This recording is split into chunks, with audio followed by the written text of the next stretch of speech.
karena ini ngaji ayat-ayat semesta, ya, jadi itu tadi makna keseluruhan dari ayat, ya. Nah kemudian saya akan fokus pada pemilihan bisababin ila sama, ya, itu, ya.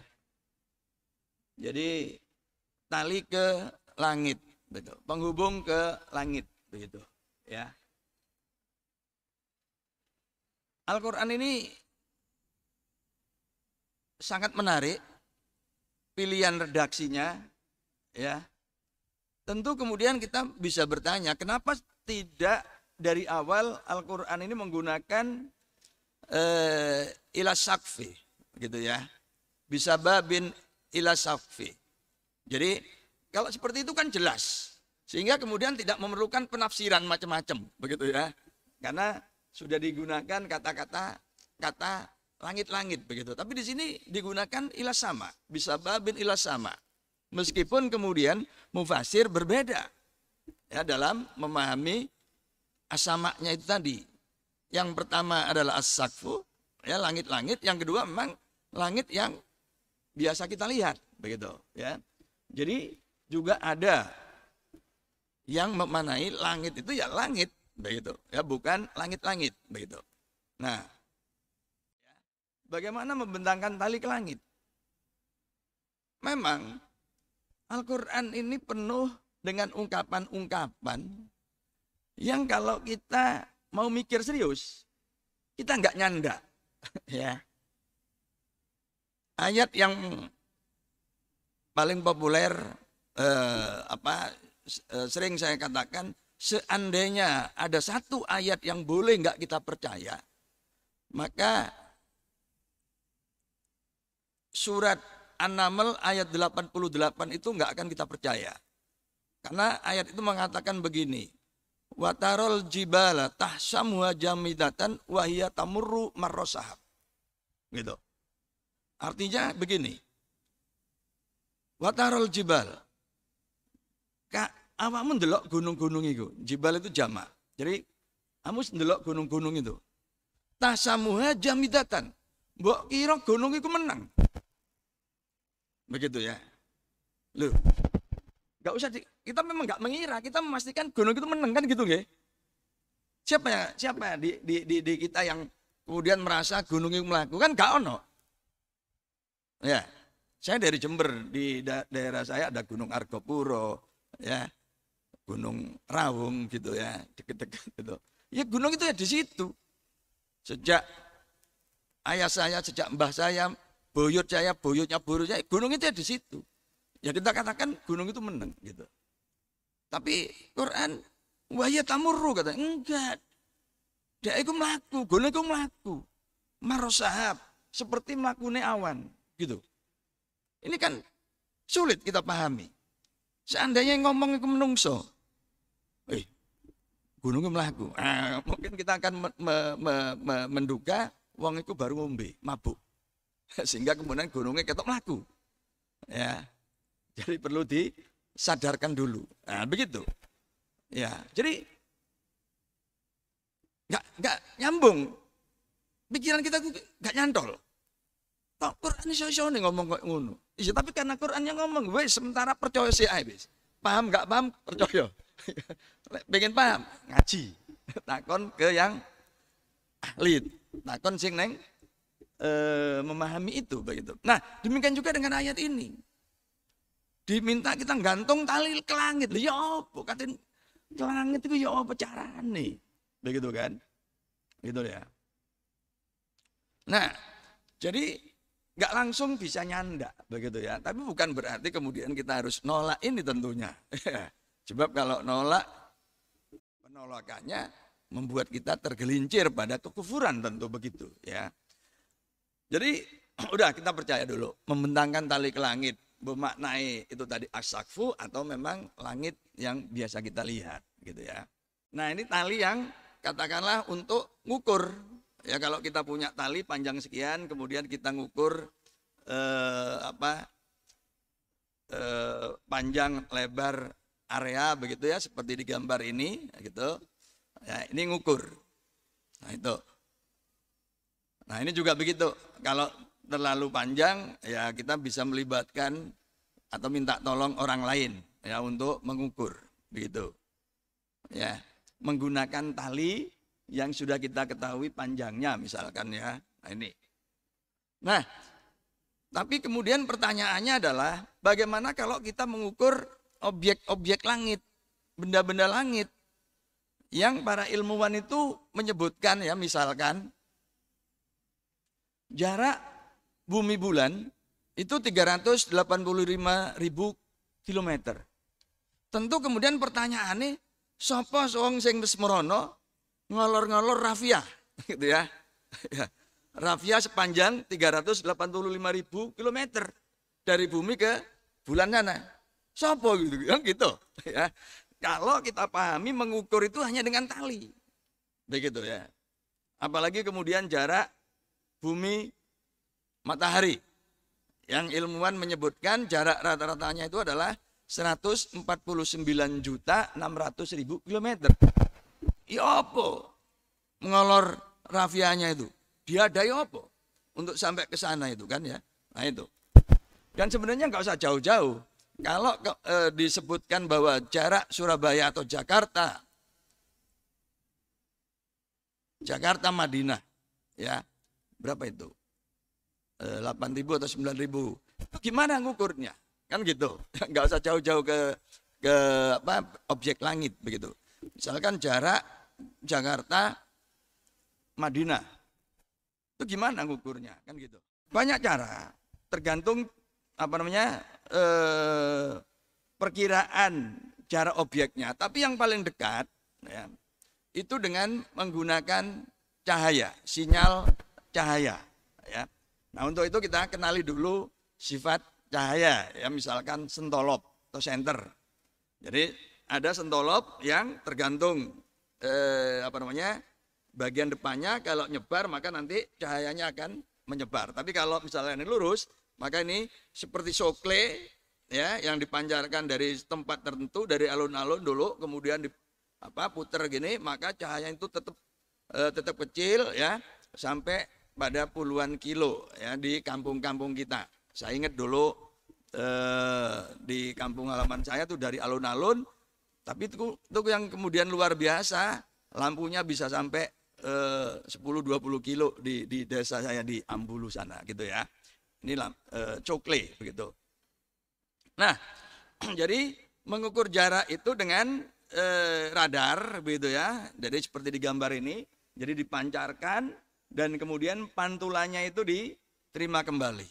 Dan kita tahu, ilmuwan itu tahu kecepatan cahayanya itu adalah 300.000 kilometer per detik. Jadi dipancarkan sampai kemudian kembali lagi itu perlu berapa detik seperti itu ya.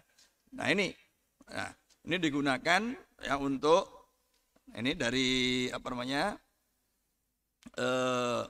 ya radio teleskop ke planet tertentu bahkan juga untuk mendeteksi pesawat ya ini makanya kemudian kalau pesawat tempur itu di dinding-dindingnya dibuat dinding yang anti radar supaya tidak terdeteksi oleh radar itu gitu loh ya. Kalau deteksi kan gampang kemudian dilacak lalu segera ditembak begitu ya. Kalau kapal perang. Nah ini. Jadi prinsipnya seperti itu. Ya. Itu. Dan ini adalah gelombang elektromagnetik. Gelombang elektromagnetik yang tampak itu adalah cahaya. Nah, mari sekarang kita kenali sifat cahaya, ya.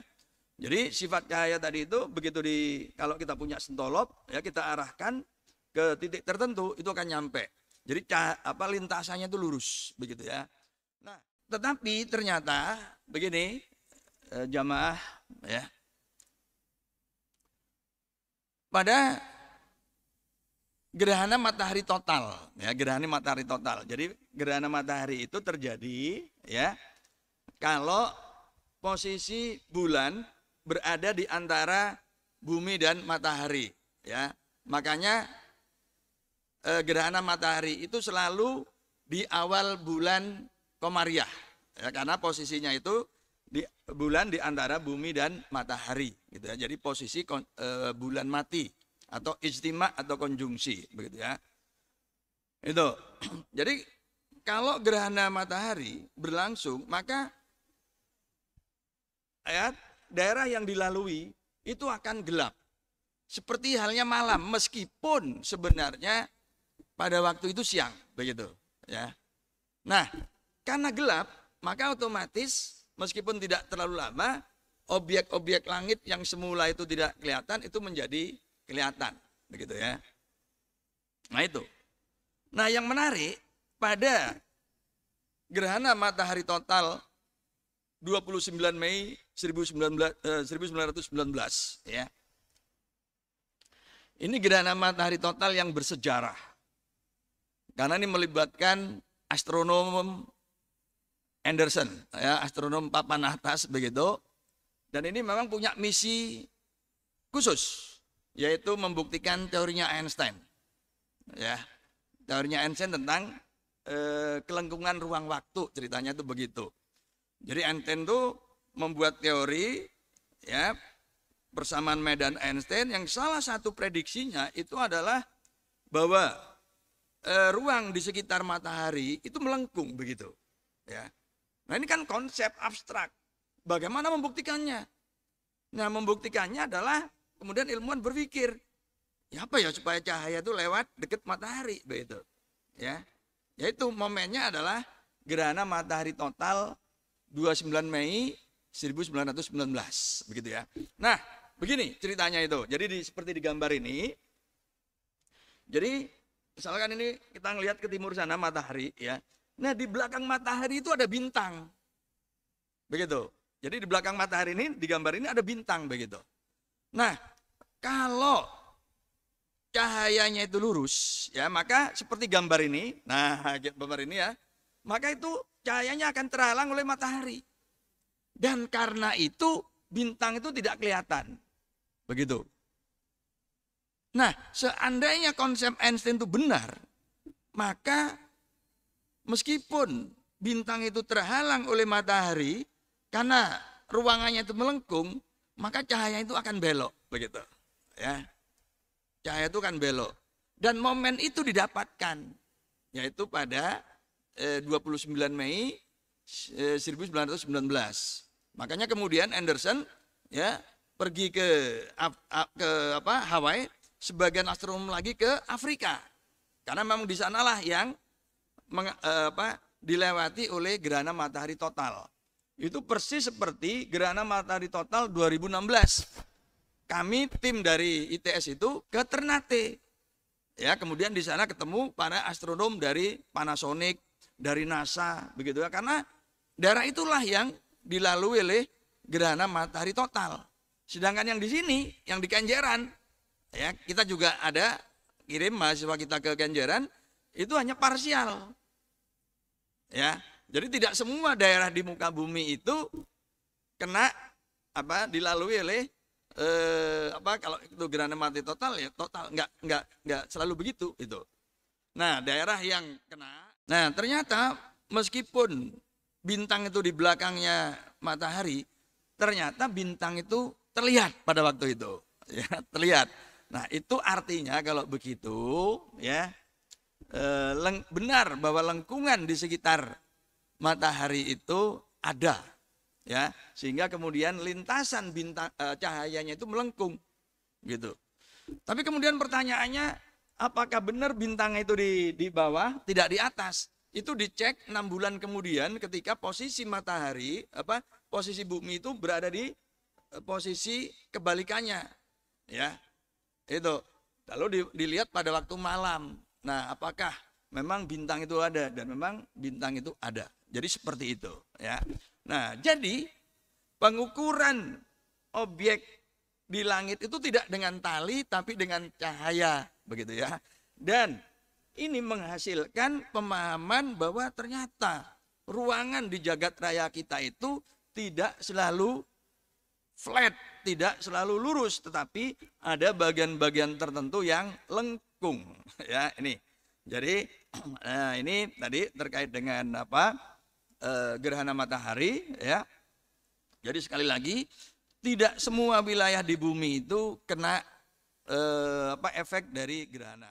Jadi tali di langit ini tadi ternyata kemudian memberi inspirasi pada para ahli fisika bahwa ruang ya jagat raya kita itu tidak lurus, tidak seragam, ada yang melengkung. Ya, ruang melengkung seperti tadi itu. Ya, ilustrasinya lebih spesifik begini. Ibu Bapak, ini ruangan kita ya, seperti dalam gambar ini ruang kamar, ini disebut 3 dimensi karena kalau kita gambar ini ya, ini seperti sumbu X-nya begitu tegak lurus, ini sumbu Y-nya, lalu yang vertikal itu sumbu Z-nya. Ini kita katakan 3 dimensi ya. 3 dimensi itu kaitannya dengan matra itu. Cukup dengan 2 dimensi gitu. Nah, seperti tadi, seperti lintasan cahaya tadi ketika melewati matahari ternyata dibelokkan. Itu persis seperti kalau kita melempar kelereng pada permukaan meja, maka lintasannya bisa lurus. Ya, kecuali kalau kita sambil puter begini, dia akan muter. Tapi kalau kita lempar begitu saja, dia akan lurus.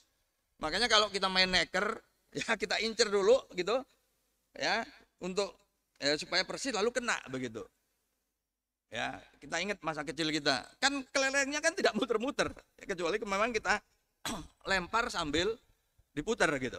Tapi kalau kita lepas kelereng itu pada permukaan wajan, pasti lintasannya lengkung sesuai dengan permukaan wajan. Nah, inilah gambaran ruang lengkung tadi itu. Nggak mungkin kan pada permukaan wajan kelerengnya terus lurus. Lawang permukaannya memang lengkung kok gitu loh ya. Nah, ini ilustrasi sederhana dari ruang lengkung, begitu ya. Nah, konkretnya di alam seperti tadi lintasan cahaya ketika melewati objek berat seperti halnya matahari, begitu ya. Nah, jadi lengkung itu begini, ya. Ini teorinya Einstein.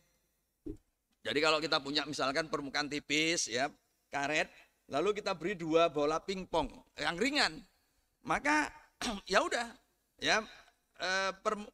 Bola pingpong itu tidak akan melengkungkan permukaan karetnya itu. Tapi kalau kemudian di tengah ini kita beri bola kasti, ya, maka permukaan karetnya itu lengkung.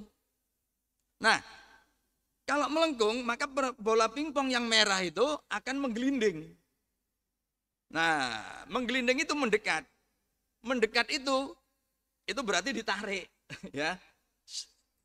Kalau kata Newton, ini terjadi karena gravitasi. Gitu loh. Tapi kata Einstein bukan gravitasi. Atau dengan kata Einstein, kalau kata Einstein, gravitasi itu sebenarnya adalah ruang yang melengkung. Karena melengkung maka benda yang di sekitarnya itu akan mendekat. Tapi yang jauh, ya bola pingpong yang di kanan, yang biru, karena dia berada di bidang datar, dia tetap nggak akan tertarik oleh bola kasti yang besar ini tadi. Nah, itu gambaran ruang melengkung dan datar. Jadi gravitasi itu kata Al-Mukarram Einstein itu terjadi karena ruangannya itu melengkung, bukan karena gravitasi G1, G2, M1, M2 per R kuadrat kata Newton. Nah, itu ya, itu perbedaannya. Nah kalau melengkungnya nemen, ya kalau matahari melengkungnya seperti ini. Itu. Bintang neutron, jamaah, ya. Bintang neutron itu 1 cm kubik, ya, itu bisa sampai 5 ton. Bahkan lebih. 1 cm kubik, ya.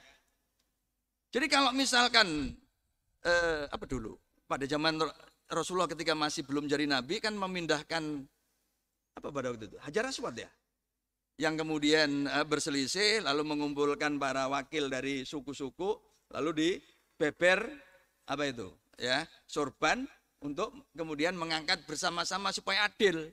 Loh, tapi kalau batunya terbuat dari bintang neutron ya, karena 1 cm kubik itu 5 ton, taruh situ ya jebol. Ya, ini gambaran yang tengah itu bintang neutron. Ada yang lebih masif lagi, black hole. Ya, jadi black hole itu lebih dalam lagi. Jadi apapun yang lewat situ langsung nyemplung dan nggak akan kembali, termasuk cahaya. Jadi cahaya kalau melewat situ akan tertarik, ya, yang paling kanan itu tarik nggak akan kembali. Karena nggak akan kembali maka di situ akan tampak gelap. Itulah sebabnya kemudian disebut lobang hitam karena gelap. Itu black hole. Ya. Nah, kalau lengkungnya itu kemudian nyambung ke yang lain, nah apakah ini yang nanti kita sebut dengan babus sama atau abwabus sama, pintu-pintu langit. Karena di Quran ada lagi nih istilah babus sama, apa itu? Ya, apakah seperti wormhole, lubang cacing jadi kalau yang berujung meskipun dalam tapi belum nggak nyambung dengan yang lain itulah black hole, tapi kalau nyambung dengan universe lain ya, tempat lain itu adalah wormhole ya, lubang cacing itu. Ini istilah di dalam fisika ya, di dalam astrofisika, dalam kosmologi.